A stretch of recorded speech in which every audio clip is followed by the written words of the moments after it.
Weird Science is the revolution. Ultimates #1, written by Dennis Camp, art by Juan Figueri, colors by Federico Blee, letters by VC's Travis Lanham, and it's an oversized issue.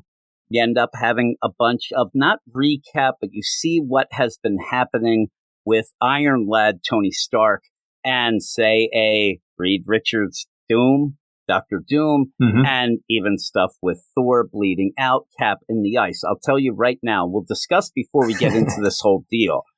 A lot of people are going to be confused at this beginning, and because I've seen a lot of people, even when they end up talking about the other Ultimates books, especially Ultimate X-Men, they haven't read what entered into a lot of the people. Prequel stuff. Yeah, the prequel stuff, the Invasion, Ultimate Invasion, the whole deal, Ultimate Universe. And they just kind of said, I'm just going to hit the ground running, which was fine in the first Ultimate run, the first Ultimate Universe thing that me and you were talking even before we recorded tonight. The first concept, the concept of that first Ultimate Universe was, hey, a lot of people are getting, edgy, not even edgy. They're wary of jumping on a Spider-Man that's been around so long. They don't know the continuity. They only know what they saw in the movies. So it seems that was kind of the concept. Let's do something where everybody can jump in, have some fun, have some big battles, and then develop things from there.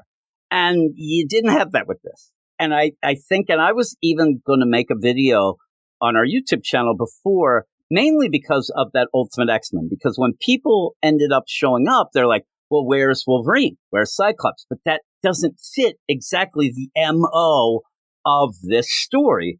I think the story is getting in the way of a lot of things. I think that the story ends up being something that is a roadblock of us having fun. And I hate to say it. Yeah, it's weird with even having things in here where they mention the United States isn't around and the countries are different. Like that basic knowledge that people usually have is thrown out the window as well. Even the idea of, okay, we got to save the universe now in 2 years. But I thought it was 18 months. No, time travel. Like all this stuff going on, there's that overall backing story that I don't think many people are reading these books for that.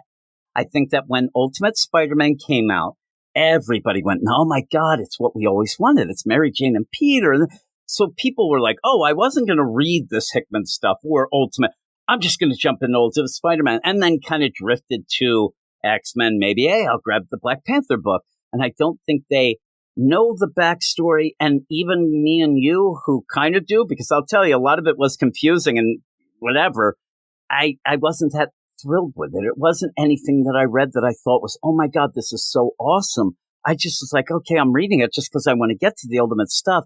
And I just think that maybe it would have been better served to be less complicated at first. Maybe you could have worked that stuff in. Maybe they discover that the thing with the maker and but it's just a weird play. But what you get in this book by Dennis Camp is you actually get some heroes.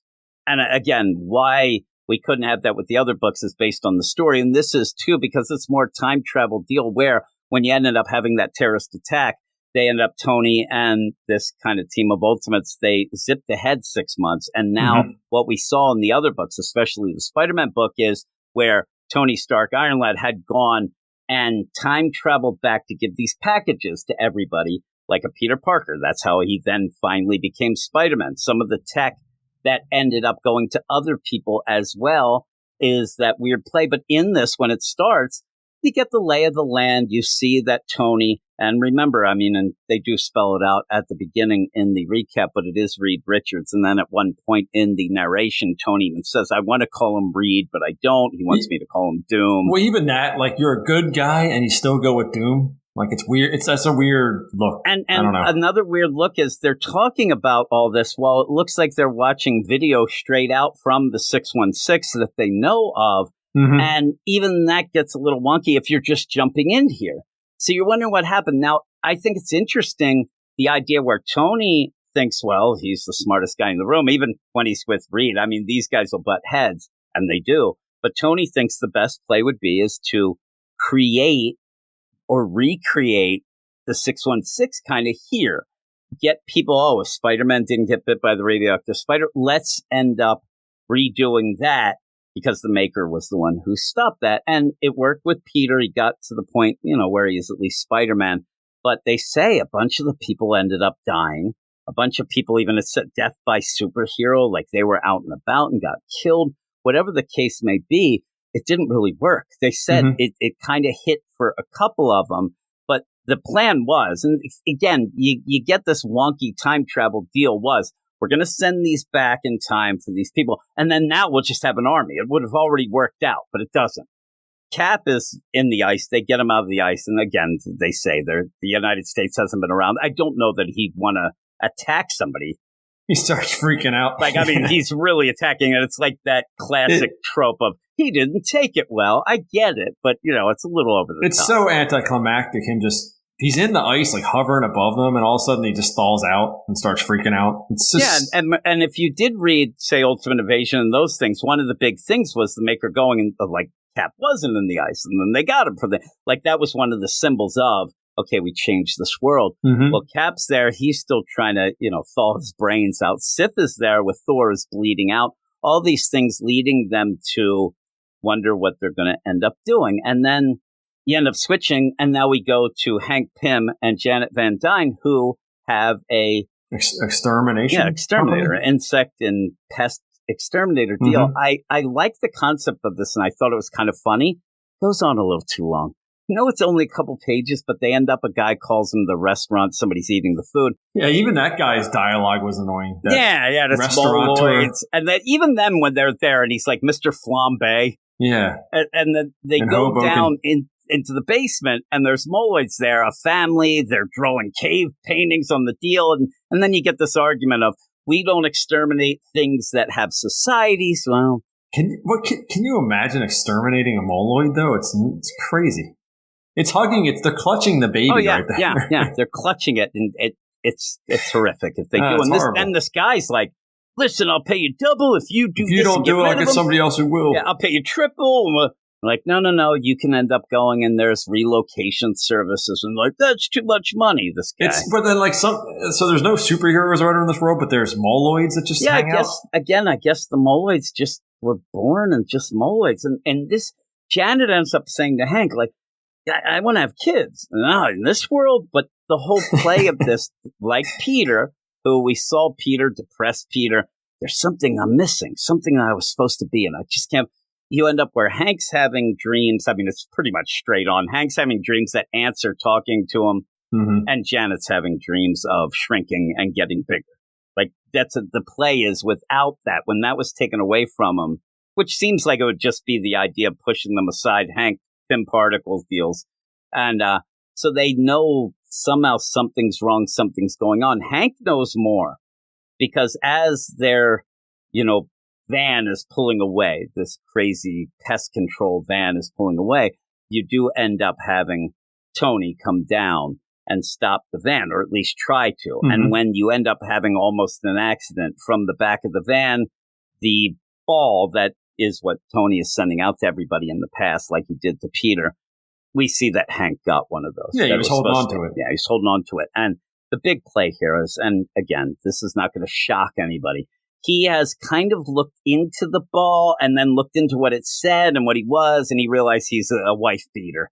And he doesn't want Janet to get hurt and thinks that if he's a hero, he's going to end up betraying everyone, Ultron stuff, wife beating. He is not a great guy. And this is where this could be interesting, except by the end, you just go with it. The idea of some people might be good finding out, oh, I was a villain, or some people are, oh, I was a good guy. And Hank's kind of in that between, and he's worried because even as Tony comes down, he's like, I'd never hurt you, right? It's like that last second Hail Mary before she finds out that maybe he was supposed to hit her. And it's kind of a crazy play. Well, why not just go with the other Scott Lang Ant-Man then? And or if you want Hank, maybe redact that. Like, don't tell him. Don't show him videos of that. when you're playing this, that doesn't have to be. This is a different deal. They're older. They're different. They're in another universe. Like, why is it that you're pretty much seem to be giving the 616 files to say this is what you were supposed to be? And then I read them like I was supposed to be a wife beater. It's horrible. Like, why I was supposed to betray everyone with Ultron? Yeah, I don't think I will.